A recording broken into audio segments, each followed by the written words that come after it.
C'est le fait du RDPC. Non, le RDPC, ce sont ceux qui sont au pouvoir. Voilà, au pouvoir. Donc, c'est normal qu'on dise que la mauvaise gérance d'eux.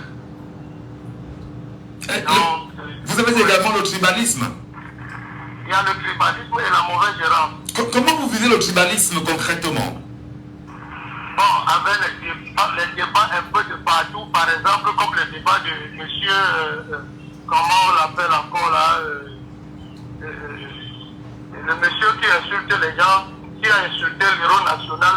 Le négationniste Elimbi Lobé. C'est mieux de le dire comme ça. Elimbi Lobé. Oui. À chaque fois où il fait un débat, c'est des propos tribaux qui sortent de sa bouche. Ouais. Bon, en réalité, c'est des propos où le gouvernement, quand tu avances un propos tribal, on te sanctionne. Que tu sois de tout, on te sanctionne. Bon, c'est des trucs que le gouvernement même ne prend pas charge de ça, il s'en fout. Il laisse ça partir comme ça dans tous les sens, ils observent, ils ne disent rien. D'accord.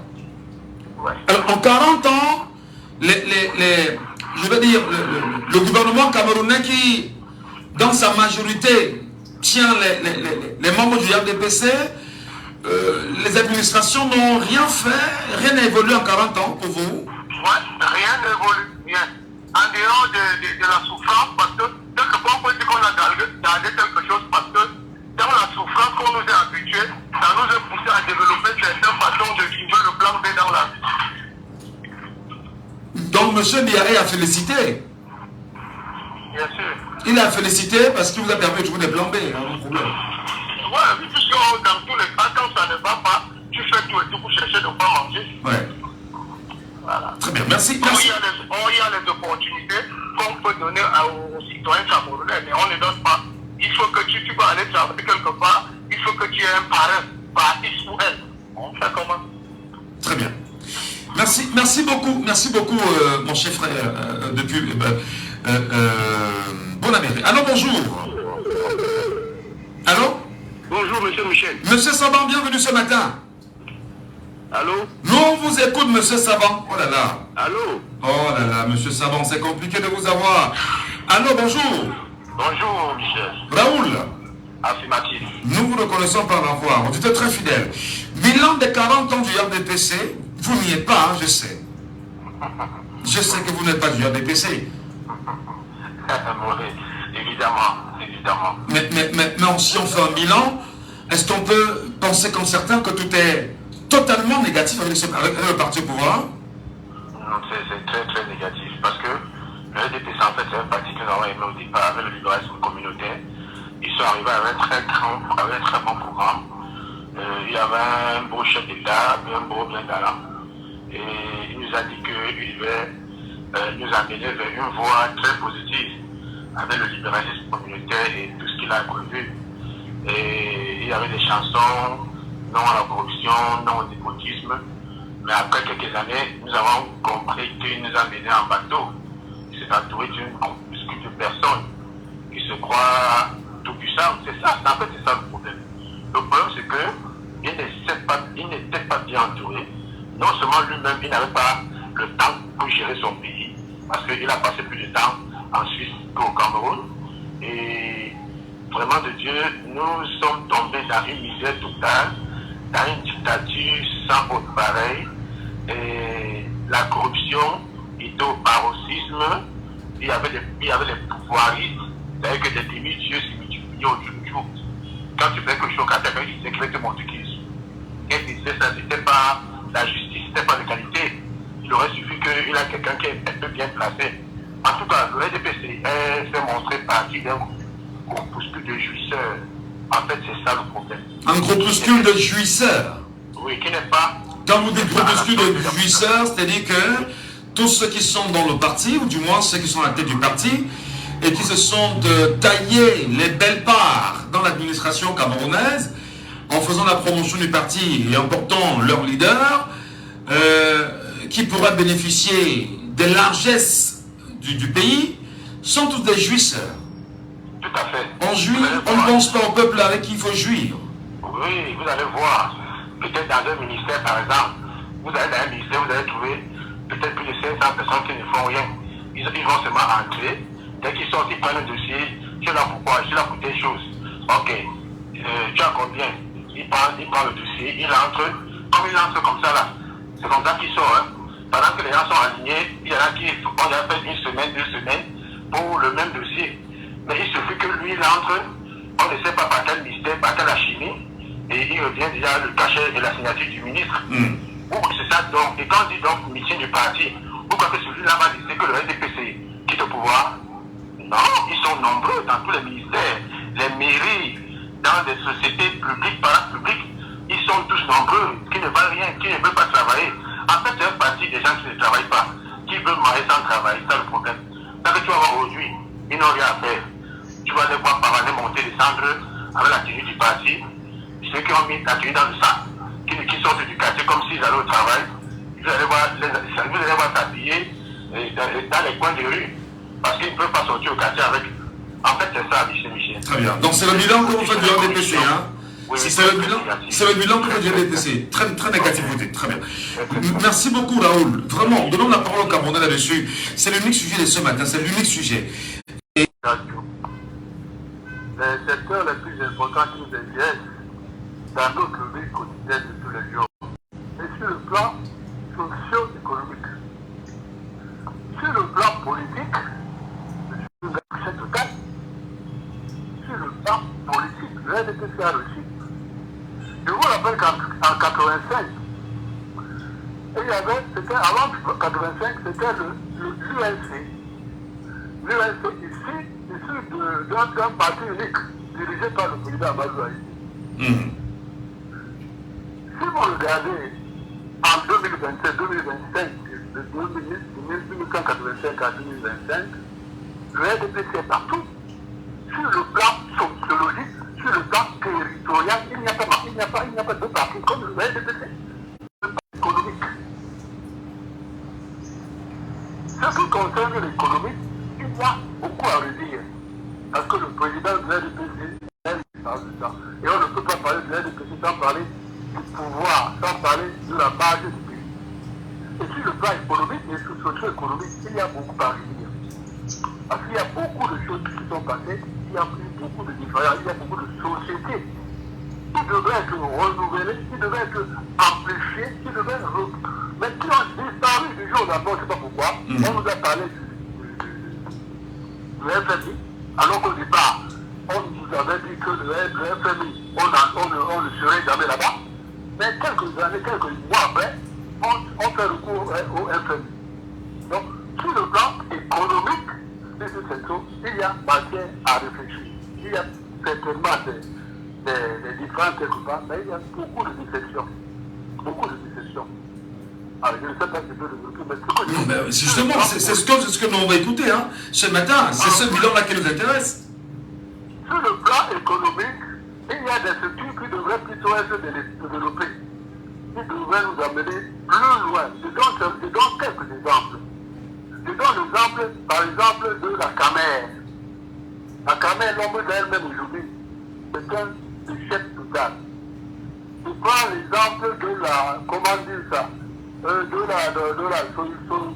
la société à aider qui faisait la pâte à papier. La pâte à papier, c'était un début de l'administration du Cameroun. La pâte à papier, elle est de chez ce papier. Cette société a disparu. Il y en a beaucoup comme ça, que vraiment, qui disent que, qui prouvent que beaucoup de choses ont échoué sur le renouveau pensé par le RDPC. Voilà. Donc il y a eu des choses. On ne peut pas dire que tout est négatif. Tout ne peut pas être négatif. C'est pas possible. Alors justement, vous avez pris deux axes majeurs. L'axe politique et l'axe économique. C'est-à-dire que pour vous estimez quand même que le RDPC est partout sur le territoire camerounais, dans les points les plus reculés. Pour vous, c'est un succès politique pour le parti politique d'avoir étendu, on va dire, ses tentacules jusqu'à ses ramifications. Oui. Voilà. Je vous dis que sociologiquement, ce n'est que le parti, ce n'est que le RDPC qui est représentatif, c'est partout. Oui. Je parle sociologiquement. Sociologiquement, oui. D'accord, justement. Alors, à côté, vous estimez que, du point de vue quand même économique, le RDPC a fauté sur pas mal de choses. Oui, il y a beaucoup à redire. D'accord. On a laissé l'impunité s'installer. Et on a laissé l'impunité s'installer. Quand on a parlé de rigueur et de polarisation, il fallait vraiment appliquer cette contribution-là.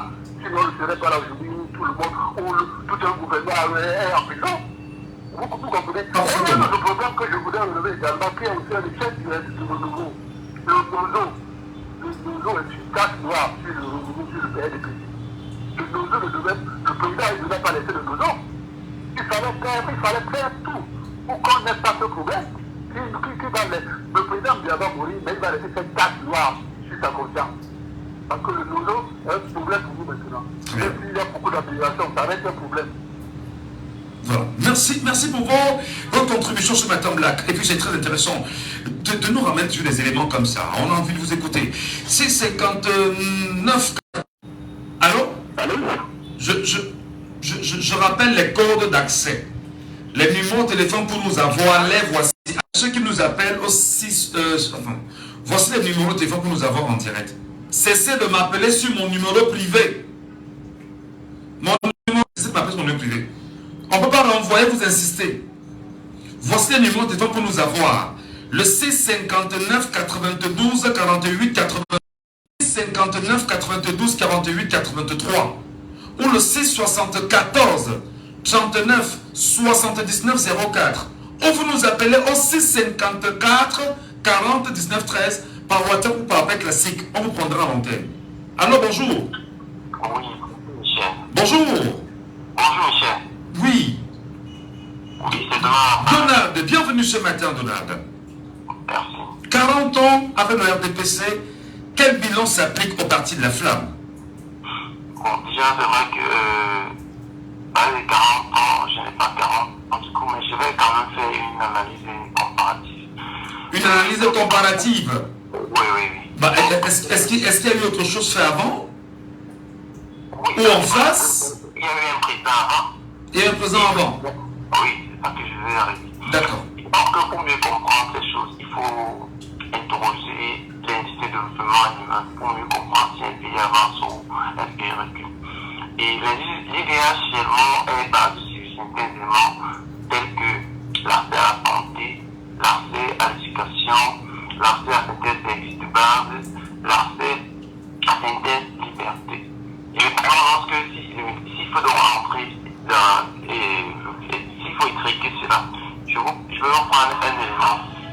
Lorsque le président Pierre prend le pouvoir dans les années 82, sur le plan du réseau routier du Cameroun, on était à 800 km de route bitumée. Aujourd'hui, on est à 820 000. Je ne sais pas si vous comprenez ce que je suis en train de dire. On était à 800, aujourd'hui on a plus de 120 000. Oui, il faut le dire. Non, je vous relance, hein, ne partez pas, je vous en prie, parce qu'on discute, on débat. Les 120 000, comment vous les avez comptabilisés ou c'est juste un chiffre politique que vous avancez comme ça? Vous savez, c'est justement dans le programme toujours, il faut souvent se cultiver. Je pense que nous avons une institution qui nous donne l'espace. Attendez, ne vous fâchez pas. Nous faisons un bilan. Vous dites que... Non, je ne peux pas rejeter. Je n'ai pas rejeté. J'ai juste demandé ceci. Il y a eu 800 km de route lorsque Paul Biya prenait le pouvoir au Cameroun, vous avez dit. Et aujourd'hui, on a plus de 120 000 km de route bitumée qui au Cameroun. C'est ça, non? Alors, je pose la question. Le chiffre vient de qui? Et est-ce que c'est juste un chiffre politique?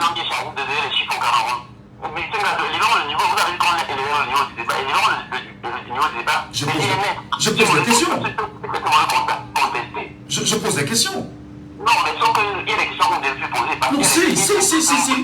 Non, on ne peut pas mentir les Camerounais. 120 000, d'accord. 120 000, d'accord. Mais qui l'a fait ensemble? Les 120 000, comment vous les avez comptabilisés?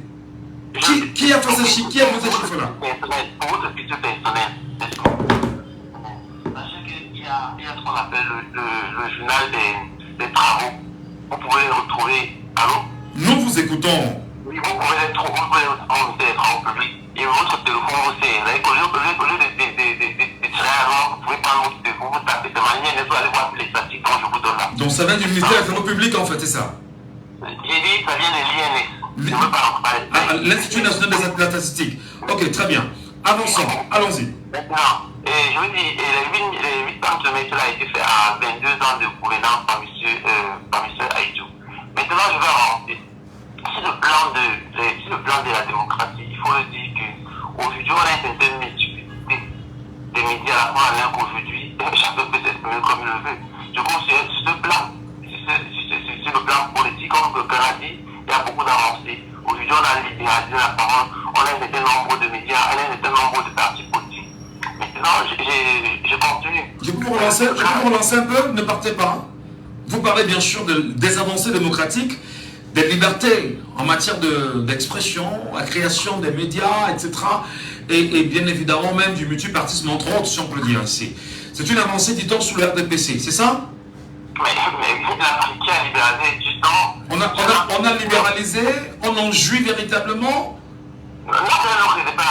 Non, c'est pas le débat, on est dans le débat. Parce que je vous demanderai par exemple, je vous demanderai par exemple comment sous le RDPC, des Camerounais sont bâillonnés pour leurs opinions politiques.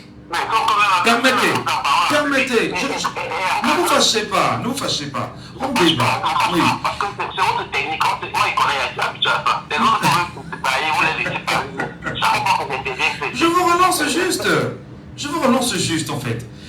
Comment vous interprétez que sous le RDPC, des Camerounais soient bâillonnés pour leurs opinions politiques? Pourtant, on dit avoir libéralisé la parole, l'opinion et le libéralisme en réalité en matière de création des partis politiques au Cameroun. Comment vous interprétez par exemple aujourd'hui le cas Bibounissa? C'est un cas simple du MLC. Je vous le dis, l'effet de libéraliser la parole ne veut pas dire libertinage. Et même la prise en parole en public est encadrée. Mais comment est-ce qu'on peut enfermer quelqu'un 7 ans pour l'intention de manifestation? C'est une réalité ça? S'il vous plaît. Même la prise en parole en public est encadrée. Ça veut dire que l'effet qu'on a libéralisé la parole ne veut pas dire que... Attendez, ne partez pas, ne vous fâchez pas. Non, les arguments, attendez, les arguments vous les avez, c'est très important. Je repose encore ma question. Je prends un exemple, parce que je vous ai dit, si on veut aller au niveau du débat, prenons des faits, des exemples, et même des citations si possible. Maintenant, je prends un cas simple. Vous avez parlé bien évidemment de la libéralisation, une avancée politique. Je dis, bon d'accord, il y a un homme qu'on appelle Olivier Bibounissa qui est en prison. On a les... Permettez. On est allé le prendre chez lui. Oh là là. On est allé le prendre chez lui et on l'enferme pour 7 ans. Et le seul motif, c'est qu'il a l'intention de manifester. Vous comprenez ça? Et c'est un bilan élogé du RDPC. Son cas, le cas des millions, ça peut être un cas isolé, mais ce n'est pas la méthode de mesure. On peut citer les cas de date. Il y a des cas qui sont innombrables quand même. Mais on peut comprendre que ce n'est pas la règle. Il y aura des abus, il y aura plein de choses qu'on veut reciter. Vous recitez même pour 1000, mais ce n'est pas la règle. Donnez-nous des exemples, allez-y. Les cas que vous prenez ne sont pas la méthode de mesure de l'avancement de liberté au Cameroun. Maintenant, je viens sur le plan éducationnel. Il faut le dire. Lorsque le président Biya prenait le pouvoir, on avait combien de lycées au Cameroun? Aujourd'hui, tous les arrondissements ont un lycée. Ça veut dire qu'il y a une certaine avancée. Dès que la forme même au niveau universitaire, on en avait combien? Mais là, c'était le niveau d'alphabétisme en Afrique. Le Cameroun est l'un des rares pays qui caracole. On vous arrête encore. On vous arrête encore. Je sais, vous êtes là bien sûr pour évoquer, on vous donne la parole. Vous parlez bien sûr de la création des lycées au Cameroun. Vous voulez qu'on revienne avec des projets initiés dans des... Permettez. Oh là là. Non, écoutez, si vous évoquez une idée, il y a une idée. Oh là là, mon frère, tu as posé une idée. Moi, je te dis, sur ce que tu es en train de dire, je ne rejette pas. Mais je veux simplement dire que même, récemment, on a eu le concours du CAMES. On a vu justement où on en est avec le Cameroun. Ça, c'est sûr. Pour parler du CAMES, il faut comprendre les procédures. Il faut une procédure. Je veux que c'est en 2 étapes. Et il y a un problème de stage qui s'est posé. Ça n'a rien tous les Camerounais ont passé la première, ont passé les preuves écrites. C'est maintenant la deuxième phase où il fallait maintenant des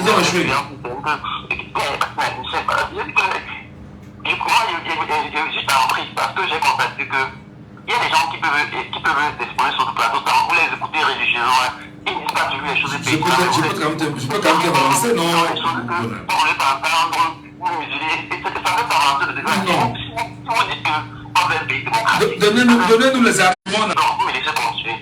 Je disais ceci maintenant, ok, maintenant, lorsque vous regardez regarde sur le plan économique, ok, sur le plan économique, il faut me dire que lorsque le président Biya prend le pouvoir, le Cameroun est dans une bonne lancée. Bonne lancée parce qu'il faut dire, il y avait un élément qui favorisait le développement du Cameroun, à savoir le cacao et le café. C'était pratiquement les premiers éléments sur lesquels le Cameroun avait fondé son développement et sur lesquels Aïdjo avait appliqué. Ça fait donc un niveau, on se retrouve dans le marasme de la crise des 90, où ce qui nous amène à l'ajustement structurel jusqu'en 2010. Moi, j'ai dit, sur le plan économique, assez résilient parce qu'il faut le dire, la plupart de nos politiques, économiques étaient élaborées par les bailleurs de fonds. Et je pense que sur ce côté-là, M. Biya a su venir tenir le temps pour éviter de faire qu'on arrive à la situation du Congo où on a une économie complètement à terre. Moi, j'ai dit, dire que tout a été bien fait serait fait preuve de mauvaise foi. Dire aussi que tout a été mal fait sera encore être davantage de mauvaise foi. Lorsque M. Biya prend le pouvoir, il a un pays économiquement, d'ailleurs on parle d'un pays à revenu intermédiaire, un pays stable, économiquement parlant. 40 ans après, je vais dire aujourd'hui... D'accord, ok. Les paramètres du temps, vous avez très bien dit. Merci beaucoup Donald. Revenez-nous si vous pouvez. C'est très important. Nous souhaitons... Et puis vous prenez la parole en direct. Nous ne muselons personne ici. Quelqu'un avec nous ou pas? Non, pas encore. Allez, 654 40 19 13. Allô, bonjour. Bonjour, monsieur. Je vous appelle comment, cher monsieur? C'est monsieur Pouas. Monsieur? Pouas Songo. Monsieur Songo? Oui, monsieur. Très bien. Nous faisons bien évidemment le bilan des 40 ans du RDPC. Quels sont les bilans que vous appliquerez à ce parti aujourd'hui, 40 ans après? Bon, je fais que 40 ans après, c'est un plan sur la conclusion, le plan est négatif. Allô? Nous vous écoutons, monsieur Songo.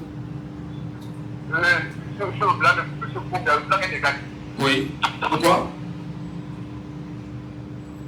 Ah, elle est partie. Il dit que le bilan est négatif et il s'en va. Voilà.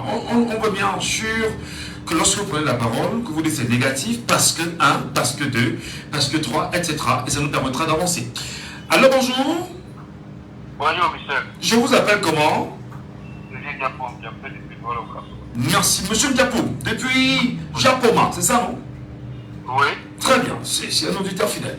Dites-nous justement le bilan que vous faites du parti au pouvoir en 40 ans. Satisfait ou pas? Michel, on parle plus du train qui n'arrive pas.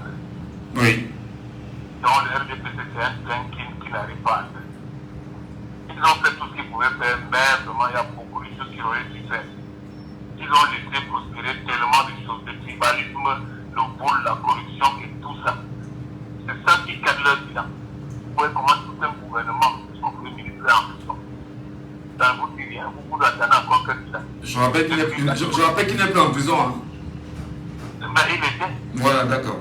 Il était en prison et puis, une fois sorti pour une évocation, on n'a pas plus de lui. On a remplacé aussi. Et tu vois, le tribalisme, c'est-à-dire que c'est allé à un niveau, c'est très grave. Maintenant, vous avez compris ce que M. Nyamsi avait cité, et les préfets, et les gouverneurs, et les ambassadeurs, ils ont oublié de citer même les pays. Les recteurs d'université, les vice-recteurs. Les recteurs d'université, tout ça. Et pourquoi il les connaît? C'est pas nous qui ne connaissons même pas peut-être le préfet de Mbabiki, mais il connaît tous ces gens-là. Il a dit. Vous pouvez arrêter de connaître, vous arrivez dans un ministère, on ne parle que la langue du ministre. Vous pouvez le ministère des Finances, la Défense, chef d'état-major de l'armée, tout ça. Vous pouvez que tout ça, c'est parce qu'ils sont très forts. Non, mais en quoi la nomination d'un enfant, permettez que je dise des choses comme ça, en quoi la nomination d'un enfant d'une tribu peut s'assimiler à du tribalisme et soit porté sur la tunique du RDPC comme étant désiré de ce parti politique? Mais c'est eux qui gèrent le pays. Vous voulez qu'on dise quoi? C'est un parti d'État. Un parti d'État-major comme le président avait dit. Il faut qu'il se dise un parti d'État-major. Vous voyez quel autre parti fait des meetings, fait des réunions, fait tout ce qu'ils veulent comme les les routes seront barrées. Les routes seront barrées, mais pourquoi est-ce qu'un autre parti, que je ne vais pas citer le nom, peut aussi organiser les meetings comme ça? On va dire, il y a jusqu'à cela. Ouais, monsieur Poussivé, aujourd'hui, il va vous dire qu'il a fait de préparer les réunions pour mon père. Il n'appelle pas. Il fallait qu'il appelle pour nous dire aussi. Le président qui croit que les résultats, on va nous citer 4 coupes d'Afrique, Kamachien, ceci, les trucs qui ne veulent même pas la peine. Nous voulons de l'eau, nous voulons des sécurités. Je suis à Bonaparte, je vous dis qu'en une journée, on peut consommer 40 000 francs de carburant dans le coup. En attendant la titane des idiots. Pourquoi tout ça, pourquoi que les gens vont être contents? Ça ne peut pas être content depuis nous. Bon, on n'est pas tout seulement des agriculteurs, vraiment, ça tend à ça. Très bien. Voilà, monsieur Diabon. Merci, vraiment, que nous souhaitons écouter tout le monde. Nous souhaitons écouter les compatriotes camerounais. Alors, bonjour. Bonjour, monsieur Gato. Je vous appelle comment? Monsieur Cédric, je vous appelle depuis Pala, Merci beaucoup. Vous avez ouvrez un peu la voix parce que là, on entend. Bienvenue ici, monsieur, comment on appelle les routes. Il dit qu'on appelle ça 20 km. Déjà, c'est faux. Le chiffre qu'il a prononcé là, c'est un chiffre qui est faux. Voilà. Et maintenant, quand j'ai essayé de regarder, c'est 10% à peine. C'est-à-dire que le lumière que l'État du Cameroun veut avoir, le gouvernement de Paul Diana, que c'est les 10% de cela.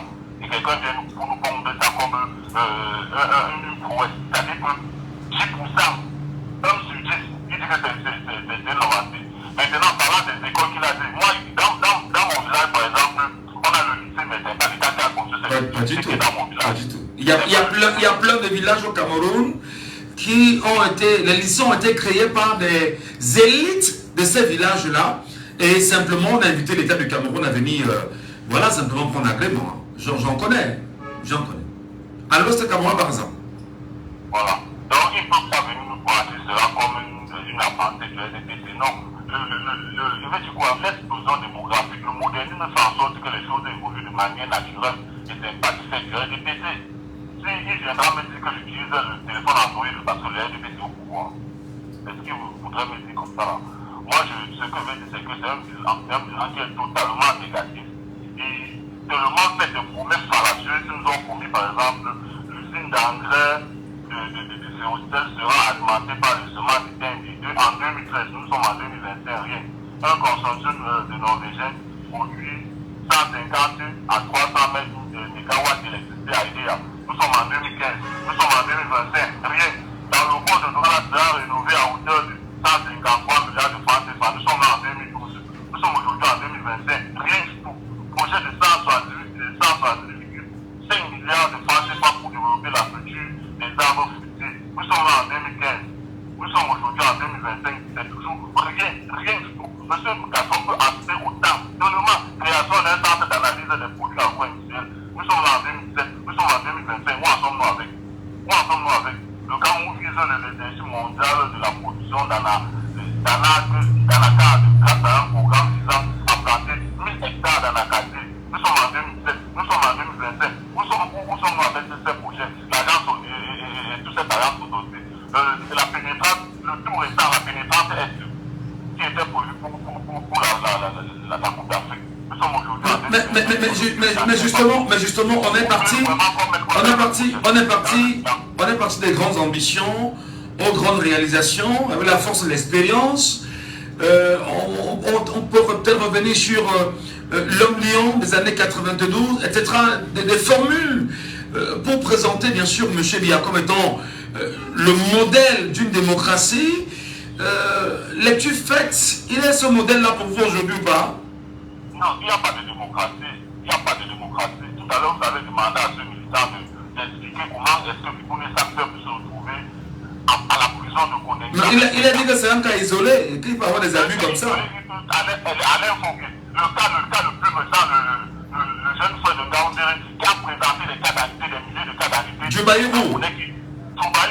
Qu'en est-il? Parce qu'on nous c'est un cas isolé. Qu'en est-il du jeune frère qui a été arrêté au Gabon et extradé au Cameroun? Ramon Kota, Steve Akam. Ramon Kota, où en est-on? Ou encore le jeune Junior Gombe qui avait parlé récemment, l'a arrêté. Et puis, vous savez, c'est-à-dire que ces gens, ils ont tellement beaucoup de... Ils ont tellement de promesses, ils ont tenu tellement de promesses, c'est bien que on ne sait même plus à quel niveau nous sommes. Le Cameroun, c'est une démocratie. De quelle démocratie parlons-nous? Tout à l'heure, il y a un papa qui est venu là, il a dit que non, le RDPC a réussi sur le plan politique. Mais de quel plan politique? On parle là d'un passé état. C'est-à-dire que partout où il y a un sous-préfet au Cameroun, on est sûr qu'on va avoir un démembrement du RDPC là-bas. Parce que ces administrateurs-là, en fait, sont des militants du RDPC. Ce n'est pas un secret de politicette. Quand les militants, les meetings du RDPC, on les voit assis devant. Que le RDPC laisse également les partis d'opposition se libérer sur le terrain. Et comme ça, on se voit. Pourquoi est-ce qu'ils donnent la route à d'autres partis d'opposition de se libérer sur le terrain? Ils disent que c'est des bonnes guerres qui sont au pouvoir, qui sont aux affaires. Donc, ils peuvent décider de valider ou d'invalider. Ils disent que c'est des bonnes guerres, en fait. Mais si tel est le cas, qu'ils ne viennent pas nous présenter cela comme une avancée significative du RDPC, que notre RDPC qui est venu avec la démocratie. Non, le RDPC n'est jamais venu avec la démocratie. Si ça dépendait que du président de le Cameroun serait quand même un état de démocratie. D'ailleurs, que pour moi, nous n'en sommes pas. Parce que tout ce que nous faisons ici, c'est bavarder. Le jour où nous allons parler normalement des normes d'identité, les exemples sont partout.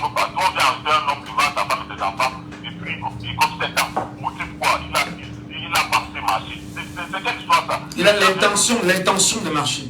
Oui, il a l'intention de marcher. Les gens viennent nous prendre ça comme des. Aujourd'hui, monsieur Ndatou, quand il sortait, j'ai porté maman en sortant du quartier. Elle partait effectivement à un meeting du RDPC. Et la maman avait mis le cabas du RDPC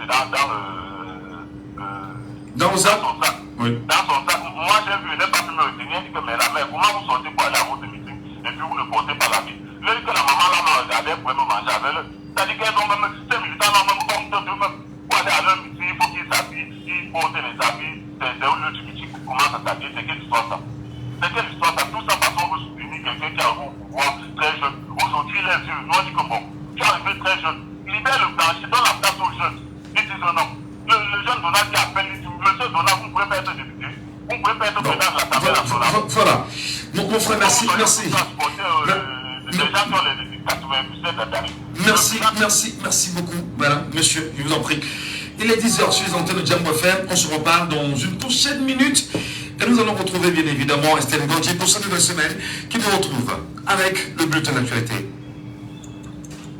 It's 10 o'clock. Cook the pasta tortilla with meatballs and carrots. Ça va, et toi-même? Enjoy happiness. Toute l'actu avec Estelle Gondji.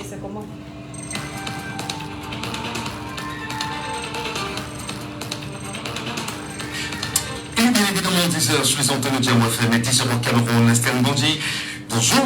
Merci, bonjour Michel Ngatou. Mesdames et messieurs, bienvenue à cette heure sur l'actualité. À l'entame, dans la ville de Douala, 3 personnes ont trouvé la mort dans un accident survenu dans la nuit de samedi à dimanche dernier au lieu dit comme cause phare. Selon des témoins, les passagers, parmi lesquels un couple se trouvant à bord de 2 motos, ont violemment percuté un camion en panne stationné depuis plusieurs heures sur la chaussée. Et le choc a été fatal pour les occupants des motos. Féminicide à Yaoundé au quartier Jikol Dongor. Dans la nuit de samedi dernier, un militaire du BI a assassiné sa femme avant de tenter de dissimuler son crime. En transportant le corps de la victime qu'il avait enveloppé dans un matelas sur sa moto, il a perdu le contrôle de l'engin et est tombé. Les passants venus à son secours ont découvert avec horreur le corps sans vie d'une femme visiblement assassinée. Roué de coups par la foule en colère, le militaire a finalement avoué son crime. Il a été transporté à l'hôpital dans un état critique et son état demeure incertain. 2 semaines après le lynchage tragique de 2 chercheurs et de leur guide à Soulé-des-Rois dans l'extrême nord Cameroun, le ministre de la Santé publique, le docteur Manaouda Malachiche, originaire de la localité, s'est rendu sur place hier. Il a apporté un message d'apaisement, de pardon et de réconciliation, appelant les habitants à rejeter toute idée de vengeance. Un culte a été organisé pour le repos des âmes des victimes et les populations ont exprimé leur regret. Manaouda Malachi a exhorté les habitants à ne pas céder aux rumeurs ni à la précipitation, à faire confiance aux autorités et à cultiver la paix pour éviter de tels drames à l'avenir. En éducation, le ministre d'État, ministre de l'Enseignement supérieur, le professeur Jacques Famdongo, annonce un dialogue constructif avec les syndicats des enseignants le 26 mars prochain dès 8h à l'École nationale supérieure polytechnique de Yaoundé en présence des différents départements ministériels en charge de l'éducation et de la formation au Cameroun. L'objectif est de répondre aux revendications sur les conditions de travail, le paiement des arriérés et la régularisation des carrières. Ainsi, chaque président du syndicat est tenu de se présenter accompagné d'un collaborateur. Dans le secteur des mines, de l'industrie et du développement technologique, les entreprises œuvrant dans la fabrication de whisky en sachet non conformes ont 2 mois pour se conformer aux normes sous peine de sanction. Une prescription du ministre par intérim, le professeur Fou Kalistus Djouentri, qui lors de sa visite dans la région du littoral la semaine dernière a procédé à la mise sous scellé de la société Regis Global Industry pour production de whisky en sachet non conformes présentant un danger pour la santé. À l'international en RDC, ce lundi commence des consultations par le président Félix Tshisekedi en vue de la mise en place d'un gouvernement d'union nationale. Majorité, leaders d'opinion, société civile, jeunesse, anciens chefs de corps et membres de l'opposition seront consultés à Kinshasa. Des consultations boycottées par les principales formations de l'opposition qui priorisent les consultations initiées depuis février dernier par les évêques catholiques et pasteurs protestants. Et voilà qui met un terme à ce point de l'actualité. Merci beaucoup. Et bien voilà, beaucoup de courage au ministre d'État pour ce genre de phénomène. Il a fallu que Maurice Kamto le fasse le week-end dernier avec les enseignants qu'il a reçus. Et rapidement, on se dit, bon, faut pas le laisser faire. Très rapidement. Bon, c'est peut-être aussi de bonnes guerres. Hein. Bonne fête à vous, professeur Jaffa Ndongo. C'est reparti, mesdames et messieurs, avec les sons par les légions. On ne peut en parler avec énergie sur Diapo FM. Laissons parler les gens. Premier sujet.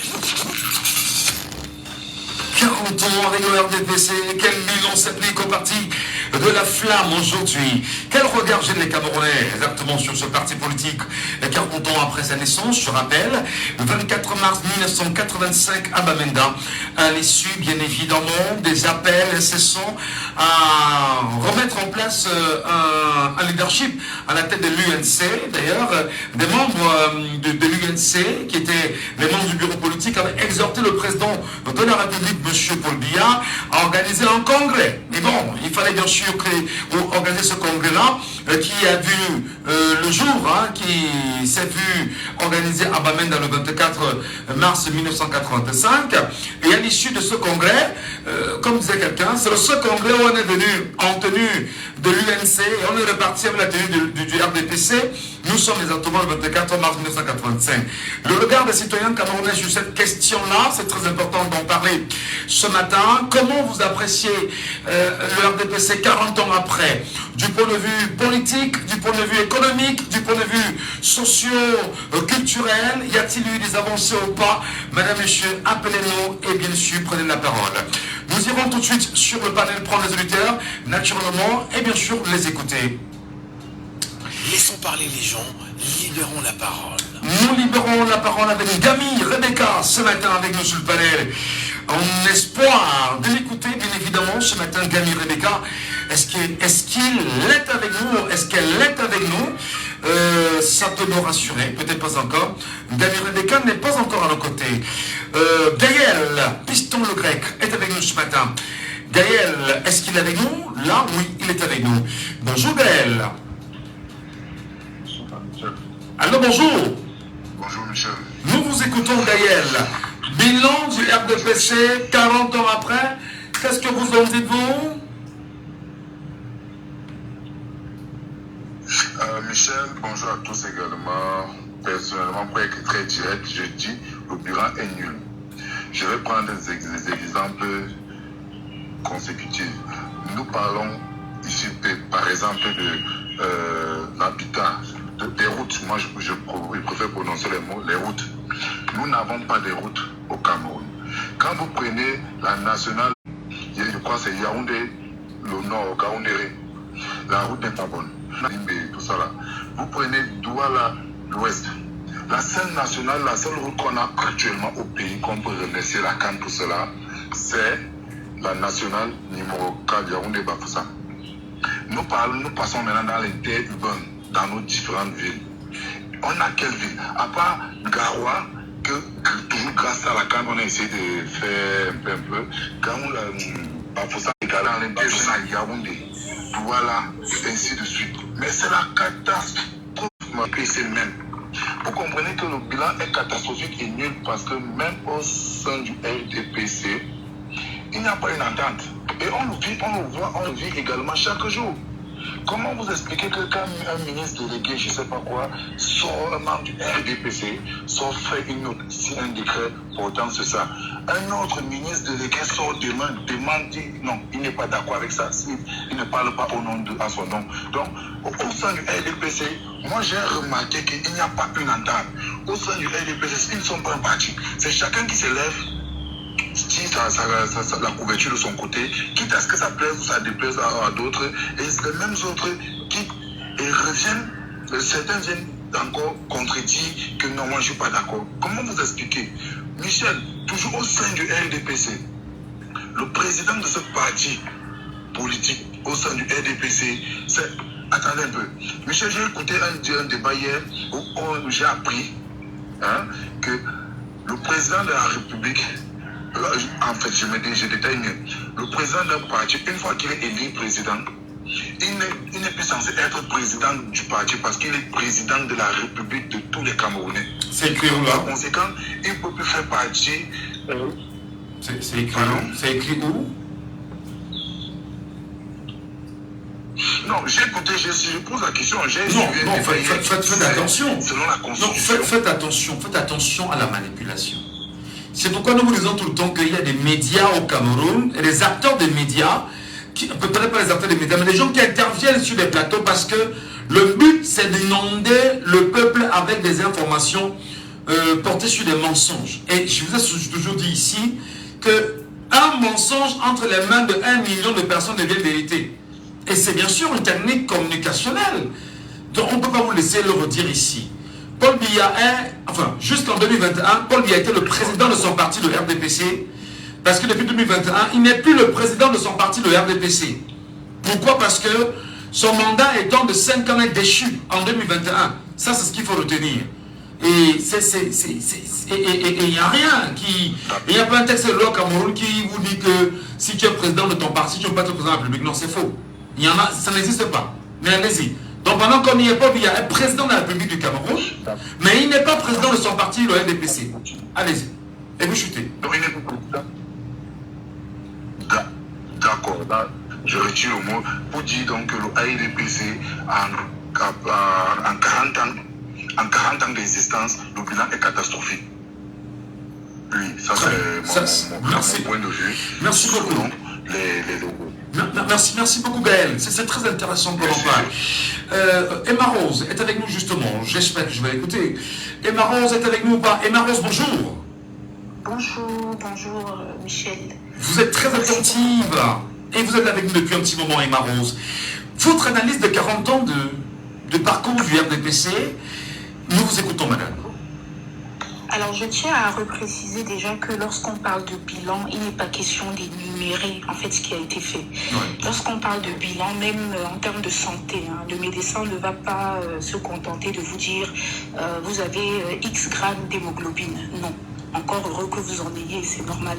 Le médecin va vous dire, s'il parle à moi, il va dire madame, pour votre âge, pour votre poids, vous devriez être à temps et vous êtes à temps. C'est comme ça qu'on fait un bilan. Et c'est de là que vient la conclusion du bilan positif ou négatif. Donc il ne s'agit pas de citer ce qui a été fait parce que forcément des choses ont été faites, mais c'est de comparer par rapport au contexte et aux attendus. Donc moi j'aimerais juste qu'on parle des 2 points qui ont été abordés. Donc on va commencer par le plan institutionnel. En 42 ans, 43 ans, est-ce que nos principes démocratiques se sont renforcés ou affaiblis? C'est la question qu'il faut se poser et la réponse est non. En démocratie, il y a plusieurs critères.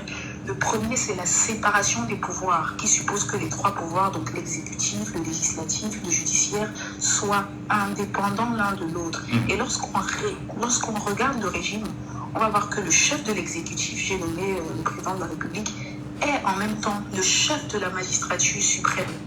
Et donc c'est lui qui va nommer les grandes instances du judiciaire. Et du législatif, il va nommer le président de la Cour suprême, le président du Conseil constitutionnel, et à l'Assemblée nationale, on va voir que le RDPC est obèse. Donc il n'y a pas d'indépendance entre ces 3 pouvoirs. Ils sont sous la coupe d'une même personne. Donc ça, c'est déjà antidémocratique. Le deuxième, c'est l'alternance politique. On va donc dire que oui, le président est à l'origine du multipartisme au Cameroun, mais qu'est-ce qui se passe après cette ouverture au multipartisme. On va réviser la Constitution pour faire passer le mandat de 5 ans à 7 ans. Ensuite, on va encore réviser la Constitution pour que le verrou du nombre maximum de mandats puisse sauter.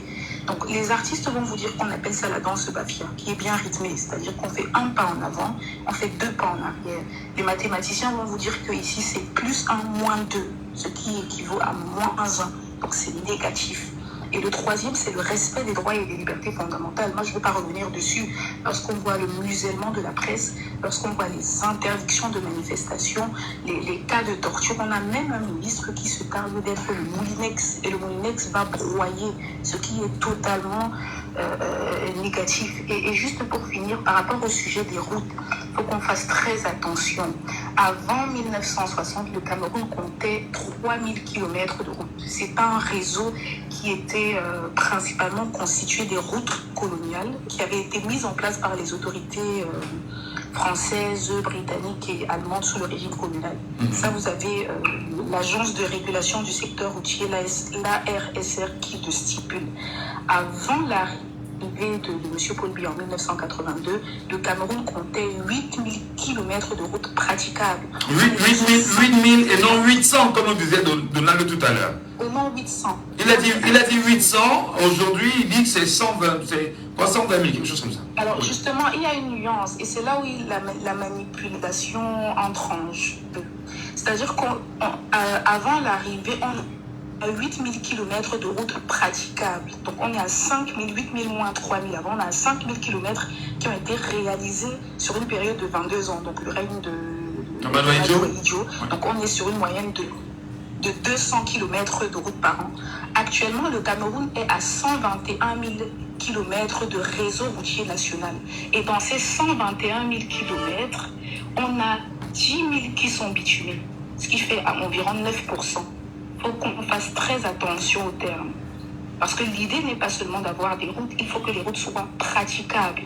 Donc il y a des routes qui ont été, entre guillemets, ouvertes. Je ne sais pas si on appelle ça des routes, on peut dire des infrastructures routières, si on veut vraiment rester correct. Mais combien sont bitumés? On a 10 200 et quelques, je n'ai pas le chiffre exact, qui sont bitumés sur 121 000 km de route. Ça fait moins de 10% de routes qui sont bitumées. Et lorsque je dis encore, dans l'exercice du bilan, il n'est pas question de citer et de dire il y a tant de routes.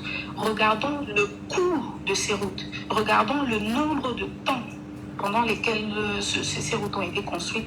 Regardons l'entretien des routes. Ça est à 200 millions. Alors qu'en Afrique, en moyenne, on est dans les 100 millions. Parce que justement, on sait ce qui se passe. Il y a des détournements, on sait ce qui se passe. Lorsqu'on regarde le temps, on parle de l'autoroute Douala-Yaoundé des 60 km en 10 ans. Et lorsqu'on parle de l'entretien de ces routes-là, il y a un communiqué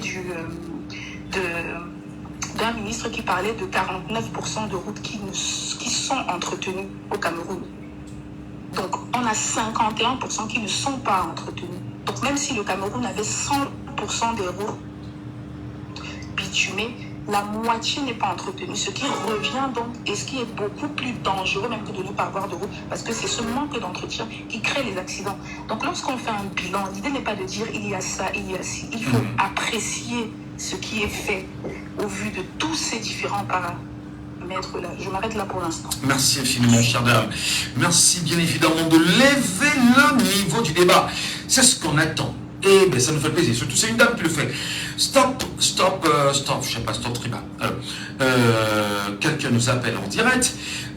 Alors, bonjour, cher monsieur, je vous appelle comment? Bonjour. Justin. Nous faisons bien sûr ce matin le bilan du RDPC 40 ans après. Et Marose a fait un bilan, enfin, elle a apprécié à sa façon. Vous, qu'est-ce que vous en dites-vous, cher monsieur? Justin? Je pense que là, elle a parlé aussi des choses que j'avais à dire. Oui. Et en fait, pour monter sur le panel, c'est quand vous avez parlé par rapport à RDPC. Moi, je suis monté pour dire juste que là, vous faites erreur de dire. Moi, je dirais que RDPC, c'est random définitivement.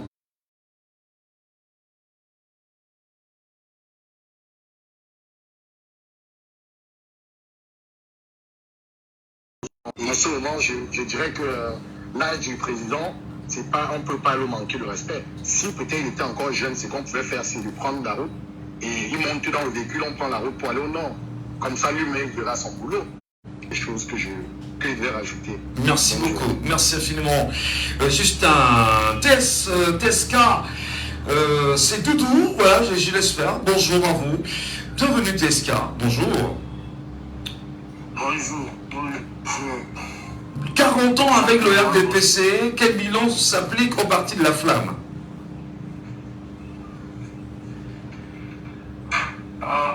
Dit 40 ans, c'est un peu rentré dans leur panier, Michel. Nous ne sommes pas à 40 ans, soyons un peu honnêtes. C'est les 40 ans que j'ai aujourd'hui, je commence à m'appeler Jackie. On ne va pas compter 40 ans, nous allons compter les 57 ans depuis 1966 que l'UNC a été créé. Donc c'est la continuité de l'UNC. Parce que fondamentalement le RDPC Titon n'a même de... Il faudra qu'on vérifie ça. Allez-y, cher Doudou. Le problème, c'est que nous avons été toujours marmaillés par ce régime-là et que nous avons toujours accepté. Chaque fois que nous essayons de réfléchir, et ils nous traitent toujours pour des... Par exemple, toujours des mots là, nous sommes des terroristes, nous refusons de... Nous ne sommes pas... Je ne sais pas comment expliquer, vous comprenez rien.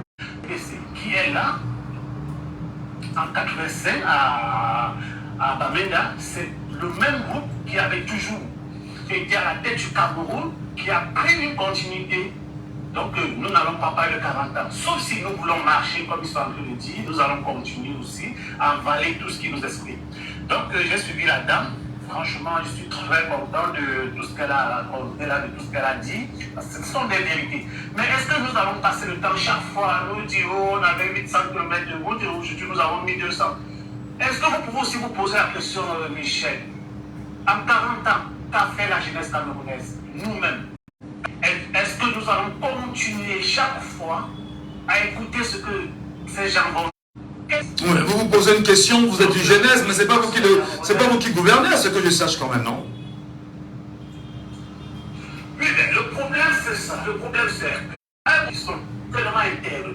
Et nous avons toujours cru à ce monsieur, nous avons cru. Donc tout à l'heure, la dame, elle a parlé de la loi de 96 qui revient encore en 2004. Vous voyez, donc jusqu'ici, ce régime prend les Camerounais toujours comme des cons, comme des bêtes. Ils n'arrivent pas à comprendre que les Camerounais aujourd'hui ont cette faculté-là de penser, de voir le blanc et dire que c'est blanc. Donc c'est un régime qui passe le temps à vouloir nous dire que voilà, c'est noir, c'est vrai, c'est noir, mais au fond c'est blanc. Donc et nous avons toujours le temps à prendre les radios comme ce que tu fais aujourd'hui. Je te suis, hein, chaque fois, je suis dans les trains, je suis partout. Oui, mais c'est clair, je voudrais justement le dire aujourd'hui. Les Camerounais doivent-ils continuer à faire confiance au RDPC ou pas, pour finir?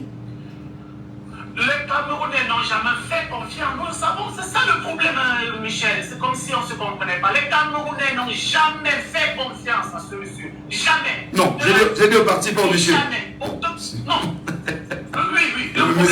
Le monsieur, c'est le parti. Les Camerounais n'ont jamais fait confiance à ce monsieur. Le problème ici, c'est que les Camerounais sont embastillés. Nous savons tous. Toi, Michel, qui nous parle aujourd'hui, nous savons tout ce que tu fais comme combat, mais est-ce que tu es sûr que d'ici octobre, tu seras encore là avec nous? Parce que nous savons tout ce qui se passe dans le Cameroun, nous savons tous. Déjà, même pour parler un peu comme nous le faisons ici en diaspora, c'est parce que nous ne sommes plus là. Et nous nous disons comme ça, peu importe ce que nous sommes dans un pays de liberté, nous pouvons faire tout ce que nous pouvons faire. Mais vous qui êtes au Cameroun, quel sort vous réserve? Donc, je voulais vous poser la question, Michel. Voilà. 40 ans. Est-ce qu'en 2025, aujourd'hui, je ne sais pas, le peuple camerounais devrait être encore en train de vivre ce que nous vivons aujourd'hui? C'est la bonne question. Dans quel bilan? C'est la bonne question, justement. Merci pour votre contribution. Monsieur Tchefa est avec nous. Radicaux, je ne sais pas, c'est trop fort quand même. Monsieur Tchefa, bonjour. Bonjour Michel Gachou, bonjour à Diabo FM, bonjour à tous ces nombreux auditeurs qui vous suivent tous les jours. Merci. Je crois que le bilan que vous demandez, je crois que votre bilan est mieux. Je ne sais pas, ça fait 2 ans peut-être que vous avez pris cette chaîne, c'est radieux. Votre bilan est mieux que les 62 ans de M. Biya. Ça veut dire quoi? Je ne dois pas entrer dans les détails, comme les autres Camerounais. J'ai entendu quelqu'un dire tout à l'heure qu'il y a la liberté d'expression.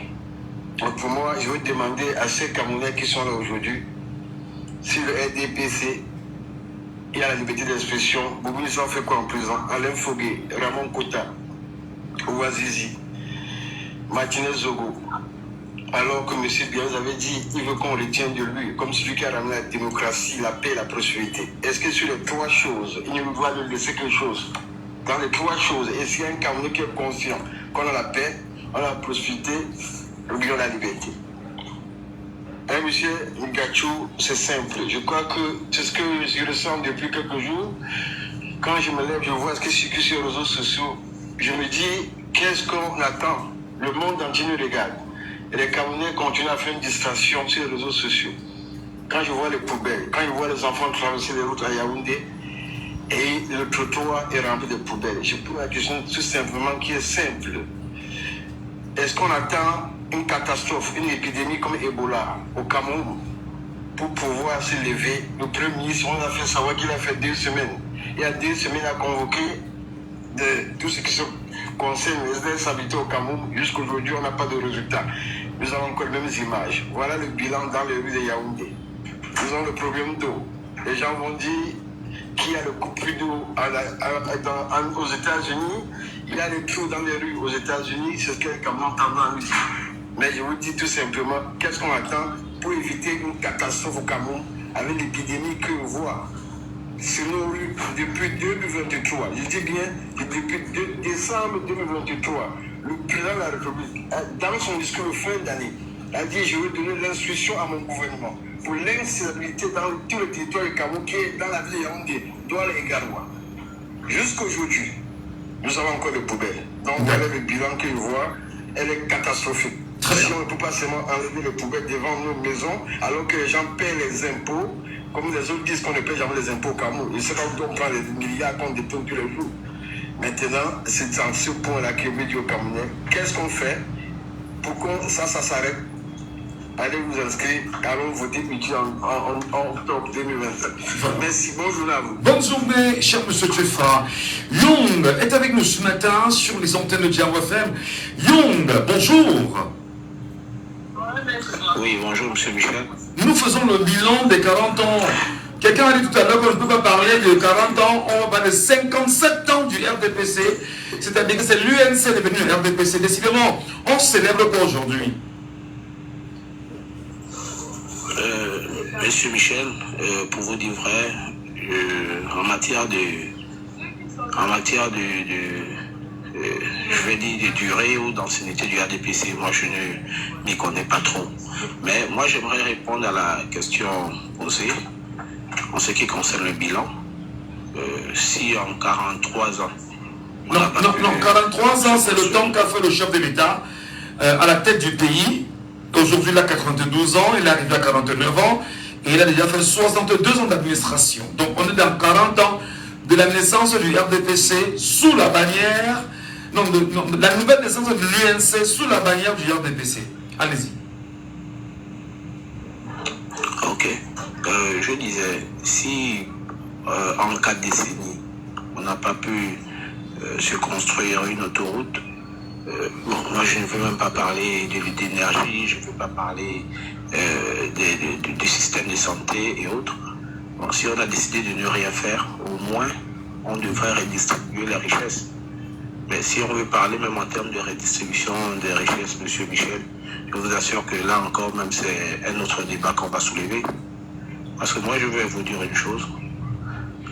Je me souviens lorsque j'étais encore en première année, on a reçu une commission sénégalaise envoyée par Macky Sall. L'objectif de la commission était de recenser tous les Sénégalais qui étaient dans l'établissement. Et une fois recensés, ces derniers devaient en bénéficier des bourses d'études jusqu'à la fin de leur cycle. Donc quand on parle de programme politique, voilà un programme qui tend à redistribuer les richesses entre les différents citoyens. Mais au Cameroun, on ne construit pas, on ne redistribue pas. Ça veut donc dire que le pays est en otage entre les mains d'un groupuscule de personnes. C'est comme ça que moi je vais appeler ça. D'accord. Alors, si vous me demandez le bilan aujourd'hui, je vais vous dire vraiment, selon moi, le bilan c'est nul. Très bien. C'est votre bilan, il est nul. C'est vraiment nul. Merci beaucoup Young pour votre contribution ce matin. Dak Rock, je sais bien prononcé. Alors bonjour. Bonjour monsieur Michel. Je vous appelle comment, cher monsieur? Moi Dak Rock. Dak Rock, très bien. Votre bilan, allez-y, nous vous écoutons.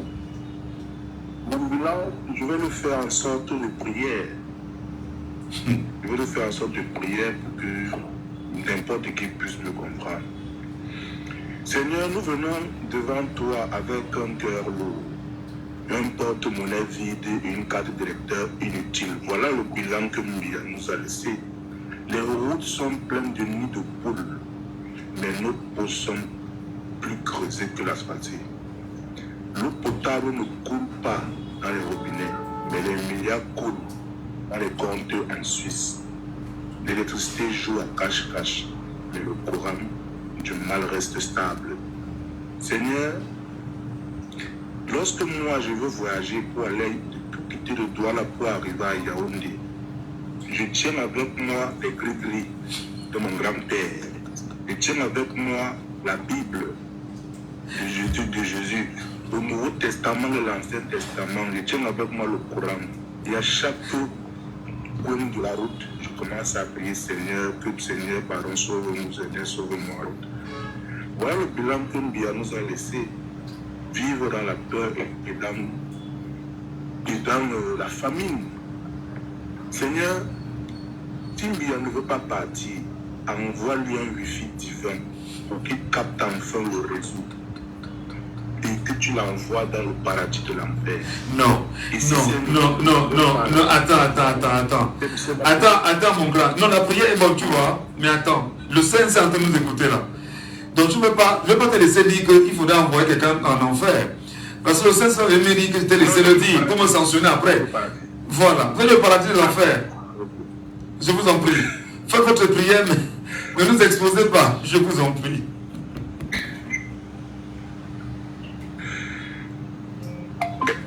Il y a des gens qui me suivent déjà. Il y a des gens qui me font pourquoi. Oui, on vous écoute parce que vous faites une prière. Allez-y pour la prière, bilan. En fait, c'est votre liberté d'expression et d'opinion. On vous écoute, mais surtout ne versez pas dans l'outrage. Je vous en prie. Allez-y. Seigneur, on souffre. On a des questions pour toi. Est-ce que tu as envoyé un Moïse camerounais, mais il est resté coincé à un barrage policier sur la route de Yaoundé? Est-ce que le pharaon du Cameroun a signé un bail céleste avec toi pour rester au pouvoir à vie? Seigneur, on ne comprend plus rien. Seigneur, même les téléphones Android ont des mises à jour régulières. Pourquoi notre président ne se met jamais à jour? Seigneur, notre souffrance est trop grande. On paie l'électricité pour vivre dans l'obscurité. On paie l'eau pour boire le sable, pour boire les urines du chocolat. On va à l'hôpital pour qu'on nous dise d'aller acheter les médicaments en pharmacie. Arrivé à la pharmacie, on nous renvoie à l'hôpital. On envoie les enfants à l'école pour qu'ils finissent vendeurs d'unités, les pièces là. Ils finissent vendeurs des puces téléphoniques. Même les routes, Seigneur, ressemblent au type d'Égypte. Seigneur, on veut juste savoir combien de prières faut-il pour qu'un président parle. Si c'est une question de quota, dis-nous. On va lancer un jour. Amen. Mais grand frère, pourquoi les gens qui me suivent, oui, que moi j'ai déjà dit suivre ce qu'on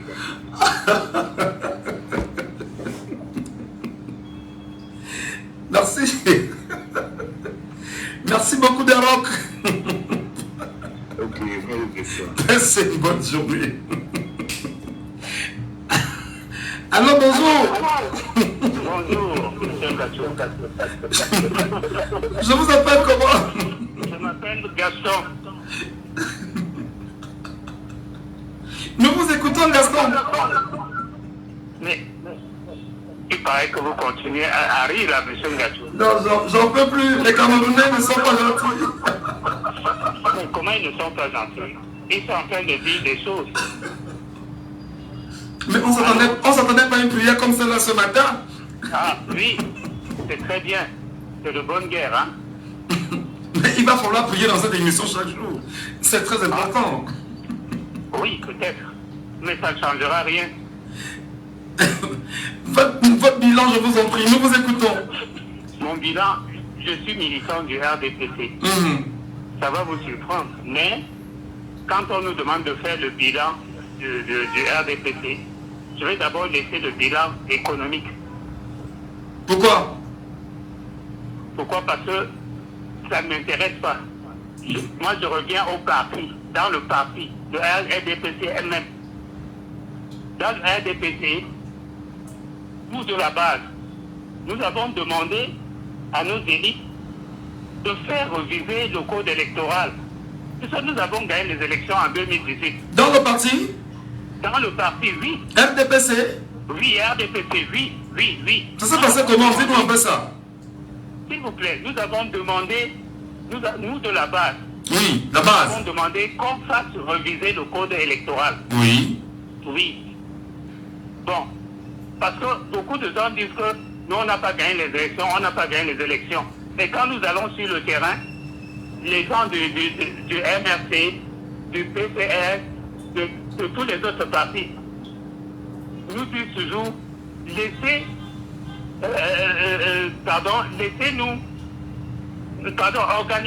laissez organiser le code électoral, revoir le code électoral. Hein? Si vous acceptez la révision du code électoral, on va vous battre à plate couture.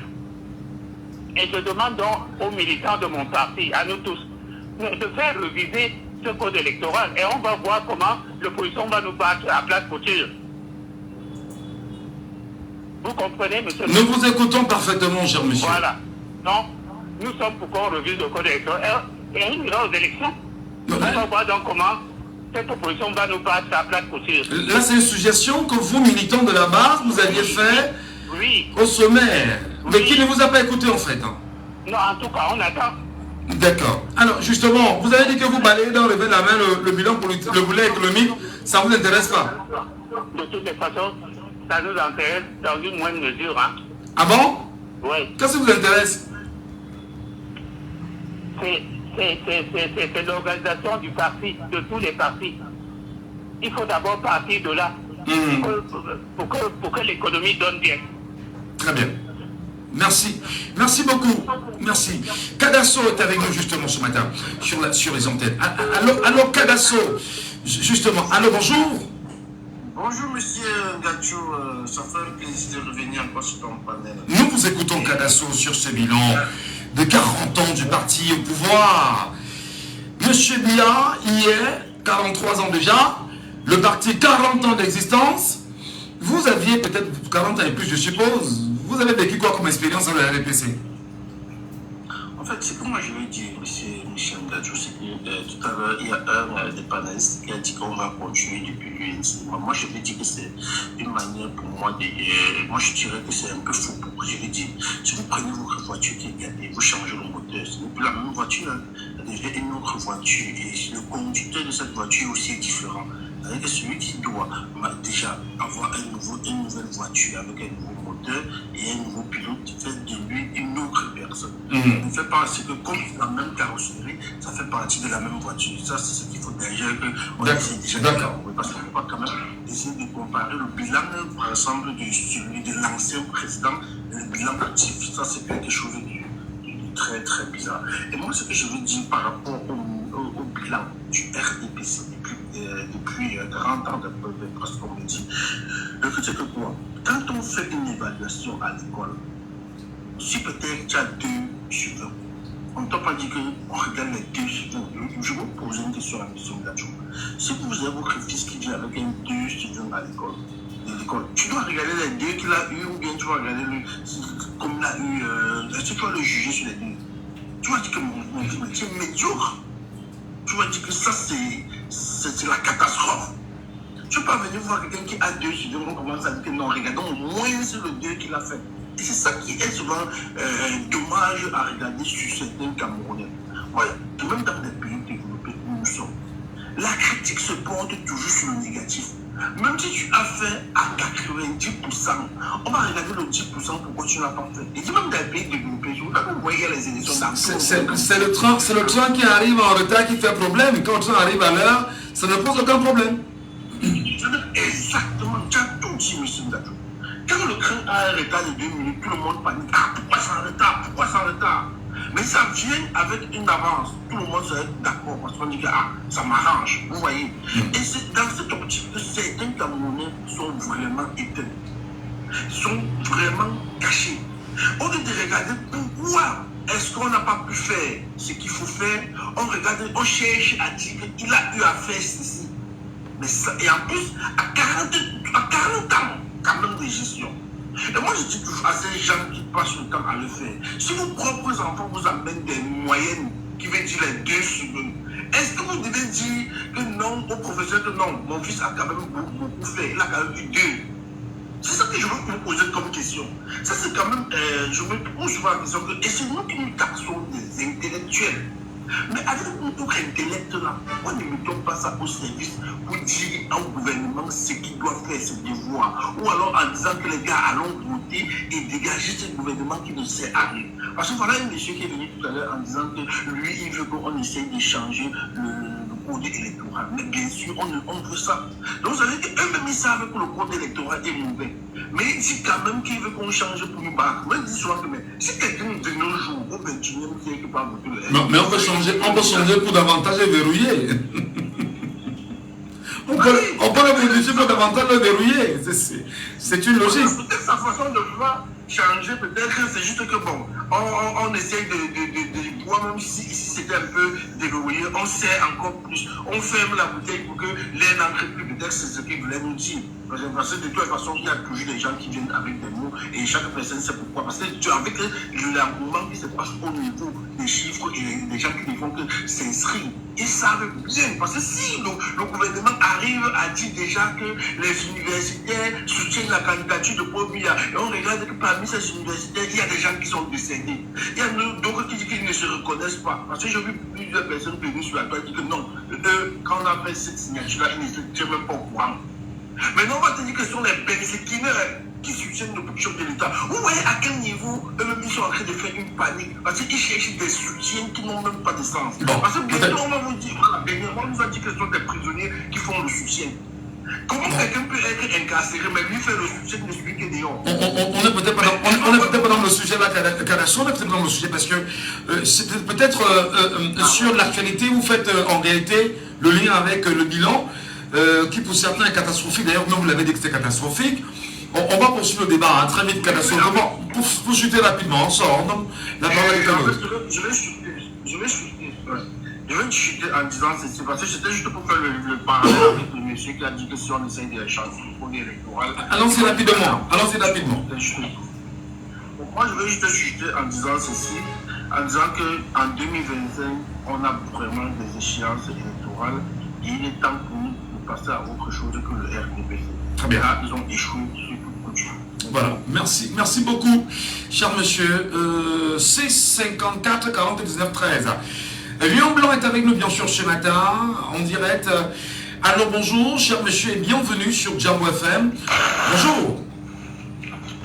Bonjour, monsieur Michel Ndadjo, et bonjour à tous les Camerounais, et bonjour à tous les auditeurs de Jambo FM.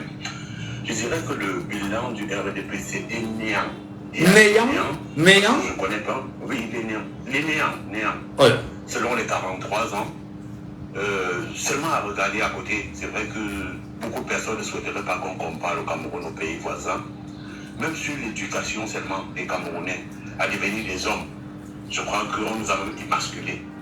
Je vais prendre quelques exemples. J'ai vu la Centrafrique quelquefois rapatrier les Camerounais, pourtant la superficie de la Centrafrique, il faut la superficie de Douala seulement. Sur le regard silencieux de nos gouvernants. J'ai vu les Gabonais en faire aussi pareil, sur le silence de nos gouvernants. Et pourtant, normalement, un pays qui doit se développer, on apprend aux citoyens qu'il est l'être suprême. C'est lui le patron de tout le monde. C'est la raison pour laquelle quand on rapatrie un Camerounais n'importe où, on le fait à la va-vite parce qu'on s'en fout. Parce que nos dirigeants ne font même pas la promotion de nos valeurs. Ou ne nous disent même pas en moins que non, vous êtes les meilleurs, vous ne deviez pas vous laisser faire tout le reste. Je veux prendre un autre exemple. Quand un Américain traîne partout sur la terre, qu'il soit de couleur noire, indien ou blanc, le respect qu'il a, c'est parce qu'on les a dit qu'ils sont l'être suprême sur la terre. Tous les peuples, on les dit qu'il n'y a pas mieux que vous. Mais au Cameroun, on dégrade tout le monde pour mettre sur la tête d'un dirigeant, pour dire que c'est lui le meilleur du monde et tout le reste sont les subalternes. Donc toutes les prières devaient être à son endroit. En bilan, quelqu'un est venu dire carrément qu'on a construit ceci, on a construit cela. Il y a 2 universités au Cameroun que je connais que ce n'est pas Paul Biya qui a construit. L'université de Tchang, qui était par décret le 13 janvier 1993, c'était l'Institut, avant c'était l'École supérieure des sciences agronomes. Il y avait l'IRAD aussi, sciences de recherche, agronome et tout le reste. Il est seulement venu changer, augmenter faculté de lettres, géographie et sciences politiques. Non, pas sciences politiques. Lettres modernes et géographie, des trucs comme ça. À l'ESSEC, c'était l'École supérieure des sciences économiques et commerciales. C'était déjà une école qui existait. Je veux réellement qu'un Camerounais me dise l'école qu'il connaît ou l'université que Paul Biya a construit. Donc tout à l'heure, il y a une dame qui a énuméré de façon propre et limpide sur les routes. Je ne vois pas sur quoi on peut se reposer pour dire que voici un joyau architectural que Paul Biya a laissé, même pour son nom. Disons construire un aéroport ou un building qui porte son nom, comme les anciens ont fait. Parce que vous avez le stade Paul Biya de Olembe, non? Non. C'est pas un joyau architectural? Non, mais il n'est même pas terminé. Je crois qu'il y a des matchs qu'on a joués là-bas pourtant les écoles dans d'autres stades pour venir poser là-bas. Les écailles de Pangolin aussi, c'est des pièces. Je ne sais pas ce qu'ils avaient mis. Ça même pas fait 2 ans, ça commence à se dépiécer. On ne sait pas si on va encore faire les échafaudages pour partir faire ça tout le temps. Je ne sais pas pourquoi ils avaient choisi cette matière. Ils pouvaient choisir autre chose. Donc, du coup, ce sont des personnes qui n'ont pas de projet dans l'avenir même. Le Cameroun est instantané, quoi. Tout ce qui se passe, on réagit que selon la situation qui se passe, sans se dire que ça va se reprendre demain. Ou que prévoyons. On ne prévoit rien, tout les surprend, on fait tout. Je ne sais pas, il a rendu les Camerounais, je ne sais pas. Bizarre, tu vois, carrément, on est dans un pays, les plus idiots sont ceux qui gouvernent, qui contrôlent ceux qui sont les plus puissants. Dès que tu lèves la tête, quelqu'un disait liberté d'expression tout à l'heure. Parce que s'exprimer, c'est la parole, c'est parler. C'est ne pas parler. On s'exprime de toute façon. Il y a des gens qui s'expriment en ne pas mangeant, des personnes qui s'expriment en marchant, des personnes qui s'expriment en ne pas sortir, en restant chez eux sans sortir. C'est une expression. L'expression, ce n'est pas la parole. Et même au niveau de la parole au Cameroun, c'est fauché et biaisé. Ils viennent raconter les histoires qu'on a avancé dans quoi? On a avancé dans quoi? La démocratie qu'il avait dit qu'il est venu avec la zéro. Quelle démocratie? Il y a qui au Cameroun qu'on connaît qu'il a été élu de façon... Mais est-ce qu'il a fait un bilan comme vous êtes en train de le faire là? Et d'ailleurs, l'ensemble des propos qui ont été tenus sur cette antenne ce matin, on peut se permettre de faire quand même un lien. 97% des Camerounais ayant appelé ce matin sont contre le régime, rejettent le RDPC. Est-ce qu'on est dans une lecture qui est telle que si c'est RDPC avec M. Biya, candidat en 2025, ce serait une catastrophe pour ce parti politique? Oui, ce serait une catastrophe. Et cette fois-ci, ils ont la malchance parce que les Camerounais sont un peu plus aguerris. Jusqu'en 2018, je ne savais pas comment on faisait pour frauder. On disait qu'on fraude les élections, mais on ne savait pas. C'est après le débat à la Cour constitutionnelle, le débat post-électoral. Oui, le contentieux post-électoral. Le contentieux post-électoral, c'est là où je me suis dit, enfin, on nous trouve le moyen de nous montrer comment on découle les élections. Donc, du coup, on est préparé. S'ils veulent courir la catastrophe qu'ils courent, qu'ils cherchent les supports, qu'à chercher même parmi les morts, pour dire qu'ils soutiennent la candidature de Paul Biya, je crois que ce sont les messages qui passent encore. Nous avons eu la malchance, ou ils ont eu la malchance, qu'Internet est venu. Nous, au moins, chacun fait sa recherche de façon personnelle. Oui. On n'est plus à l'histoire du tam-tam de la CATV qui vient nous dire que le président, c'est celui qui fait les dons aux Camerounais. Donc, il perçoit les impôts des gens. Il vend les matières premières, mais il nous donne les dons de nos choses qu'il vend. Donc, quelqu'un vend ta voiture et il te donne un boulon et il te dit que c'est un don qu'il peut faire. Il te remet une partie de la voiture qu'il a vendue. Voilà, merci beaucoup Léon Blanc pour votre contribution ce matin en direct et vous êtes très nombreux. très nombreux à vouloir prendre la parole dans ce débat ce matin à 10h passé de 48 minutes. Madame, Messieurs, permettez bien évidemment que l'on le dise que le 24 mars 1985, le RDPC naissait à Bamenda sous la contrainte d'un congrès de l'UNC à la suite de ce qu'on a considéré comme étant un bicéphalisme qui était à la tête de l'UNC et qui ne donnait pas toutes les cartes de, bien évidemment, un chef de l'État, un nouveau président de la République qui avait déjà 3 ans d'existence de pouvoir diriger véritablement le Cameroun. Et à la suite, bien évidemment, de ce congrès-là, le jour même du congrès, tout a été initié et M. Biya a changé l'UNC en RDPC. Nous disons toujours qu'en remontant un peu le fil de l'histoire du Cameroun, l'UNC, au départ, était l'UC, pour ceux qui l'ont connu. Donc on est parti de l'Union camerounaise pour l'Union nationale camerounaise, c'est ça, et qui était le parti unique qui rassemblait en son sein l'ensemble des partis politiques de la nation. Et on était justement dans une sorte de confiscation, bien évidemment, de l'espace politique au Cameroun. Et voilà, lorsque M. Biya est arrivé, il s'est dit plus tard, avec l'organisation du sommet de la BOL en 90, sous l'égide de François Mitterrand, il était question que l'on parle de démocratie. Et M. Biya dit, voilà, je vais aller au Cameroun et je vais leur dire que je leur apporte la démocratie. Pourtant, c'était une injonction du président François Mitterrand, demandant bien sûr à l'ensemble des présidents du précaré africain, qui étaient bien sûr sous la coupole de la France, il leur a dit, allez enseigner la démocratie dans vos pays. Donc quand M. Biya est revenu du sommet de la BOL, il a dit, je souhaite qu'on retienne de moi que je suis le président qui a ramené la démocratie au Cameroun, avec ce qu'on a appelé plus tard l'élargissement autour de tout ce qu'on a créé, des lois, des arrêtés validés au cours des années 90 et qui laissaient croire effectivement qu'on ramenait une certaine démocratie au Cameroun. Mais sur le bon parcours fait, bilan fait, le Cameroun n'est toujours pas démocratique parce que d'ailleurs le Cameroun n'est toujours pas souverain sur la base de l'histoire même du Cameroun depuis 1960. Il faut toujours revenir là-dessus. Et nous continuons de dire au peuple camerounais, si vous ne faites pas la politique, si vous ne vous intéressez pas à la politique, si vous ne vous engagez pas en politique, ceux qui vous ont dit hier que la politique aux politiciens et l'école aux écoliers vous ont effectivement roulé dans la farine et aujourd'hui vous comprenez que vous êtes contraint de faire la politique parce que la politique, c'est telle qu'elle est faite contre vous, n'est pas faite pour vous et n'est pas faite avec vous. Donc le réveil doit être rapide et allons rapidement nous inscrire très rapidement sur les listes électorales. À demain, 9h. C'était Laissons parler les gens, que vous pourrez réécouter en podcast sur notre page Facebook Jambo FM 91.